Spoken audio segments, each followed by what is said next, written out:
troisième fois que nous nous voyons et c'est pas la dernière.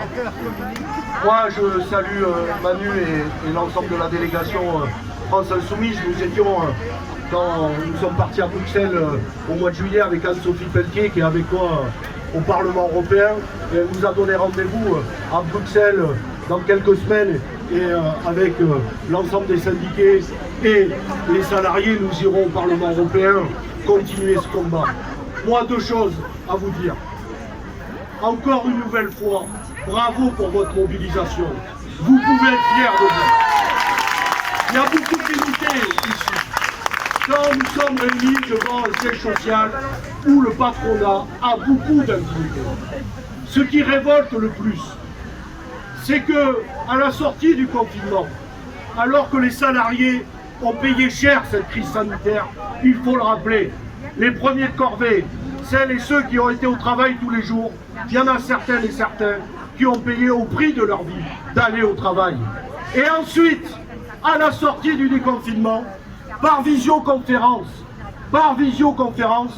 le patron planqué au Maroc vous a annoncé à vous que 600 d'entre vous n'allaient pas retrouver leur travail. Ça, c'est inacceptable. Et donc, il faut continuer à harceler, je dis bien le mot harceler, la direction pour qu'elle vienne aux tables des négociations, vous regarder les yeux dans les yeux et vous dire quel est l'avenir de TUI France, quel est l'avenir des 65 agences, quel est l'avenir des 900 salariés. Car il est inacceptable qu'en France, comme partout dans le monde, on licencie des gens par visioconférence.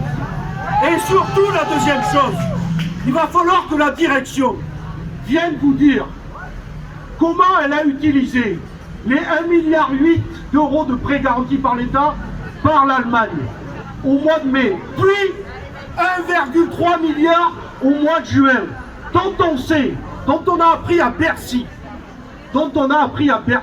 lorsque les salariés ont été reçus, que 100 millions d'euros avaient été donnés rien que pour la filière française.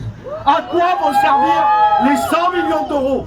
Est-ce que c'est ces 100 millions d'euros garantis par l'État allemand et au niveau européen qui vont servir à faire le plan de licenciement?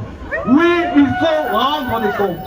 Et Baptiste l'a dit, Amar l'a dit, Manu aussi, et vous l'avez dit.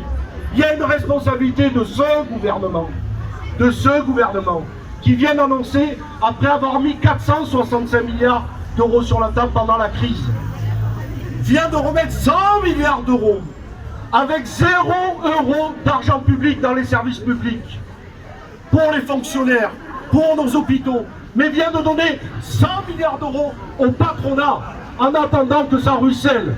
Eh bien, je veux vous le dire, on peut attendre longtemps que ça ruisselle, parce que le patronat, comme après la crise de 2008, va s'en ramasser plein les poches, et ce sont les salariés qui vont payer la crise. Eh bien oui, Baptiste avait raison, il y a deux conceptions de la politique. Et avec France Insoumise et le Parti communiste, nous avons la même. Nous disons une chose, lorsque de l'argent est mis sur la table pour l'emploi, pour la recherche et développement, pour l'environnement, il faut un contrôle des aides publiques. Voilà la solution. Et la seule solution pour ça, et nous allons continuer à le porter à l'Assemblée nationale, au Sénat, au niveau européen, il faut légiférer, parce que force est à la loi. Mais ça, le gouvernement Macron n'en veut pas.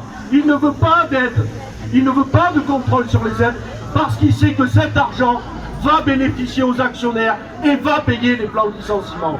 Et bien nous continuerons à vos côtés, le 17 septembre, dans toutes les mobilisations, à continuer